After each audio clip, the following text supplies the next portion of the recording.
বাঙালি পরিচয়ের জন্য সীমান্তের ওপারের কারো সার্টিফিকেটের প্রয়োজন নেই বলে মন্তব্য করেছেন তথ্যমন্ত্রী জহিরুদ্দিন স্বপন।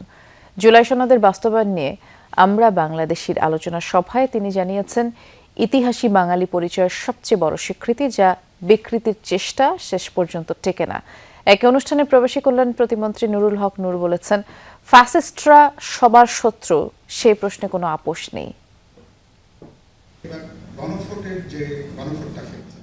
রাজধানীর ডিপ্লোমা ইঞ্জিনিয়ার্স ইনস্টিটিউটে ছিল দেশ পুনর্গঠনে জুলাই সনদের বাস্তবায়ন শীর্ষক আলোচনা সভা। আয়োজক আমরা বাংলাদেশি নামের একটি সংগঠন।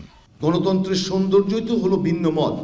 আলোচনা সভায় কথা বলেন প্রবাসী কল্যাণ প্রতিমন্ত্রী নুরুল হক নূর। তার দাবি, আওয়ামী লীগের ছোট বড় যেসব মিছিল হচ্ছে সেসবে কেউ ইন্ধন দিচ্ছে। আওয়ামী লীগের দু এক জায়গায় টুংটাং ঘন্টার মতো একটু মিছিল দেখা যাচ্ছে, তো আমার মনে হচ্ছে এটা কোনো জায়গার একটা ইন্ধনে এই মিছিলটা হচ্ছে। কারণ প্রধানমন্ত্রীর বিদেশ সফর শেষ হয়েছে, শুরু হয়েছে যে বাংলাদেশ ফার্স্ট নীতিকে প্রাধান্য দিয়ে কেউ কেউ এই সফরে বোধহয় অসন্তুষ্ট হচ্ছে।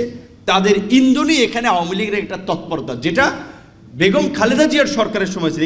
দীনেশ ত্রিবেদীর মন্তব্যের প্রেক্ষিতে তথ্যমন্ত্রী জহিরুদ্দিন স্বপন বলেন, আঞ্চলিক স্বার্থে সার্কের কার্যক্রম উপেক্ষা করে দেয়া যে কোনো পরামর্শই সন্দেহজনক। কেউ যদি বলতে চান ভারতের জনগোষ্ঠীর সঙ্গে শুধুমাত্র বাংলাদেশের জনগোষ্ঠীর যোগফল, আমরা তাদেরকে বিনয়ের সঙ্গে মনে করিয়ে দিতে চাই, সার্কের জনগোষ্ঠীর সংখ্যা হচ্ছে এখন 220 কোটি মানুষ। সার্কের ঐক্য যারা চায় না, তারা অন্য যে কোনো ঐক্যের কথা বলা মানেই আমরা সন্দেহের চোখে দেখব। জাতিসংঘ, সার্ক এবং বাংলাদেশ এর বাইরে আর কোনো কাঠামো ব্যাখ্যা যিনিই বলবেন তাকে আমরা সন্দেহের চোখে দেখতে বাধ্য এবং দেখব। বিভেদহীন বাংলাদেশের প্রত্যাশা করে তথ্যমন্ত্রী বলেন, নিজস্ব বয়ান প্রতিষ্ঠা করতে গিয়ে ইতিহাস বিকৃতিকারীরা দেশ থেকে পালাতে বাধ্য হয়েছে। আঞ্চলিক মানচিত্রে আমরা আমাদের সম্মানজনক মর্যাদা অর্জন করতে চাই।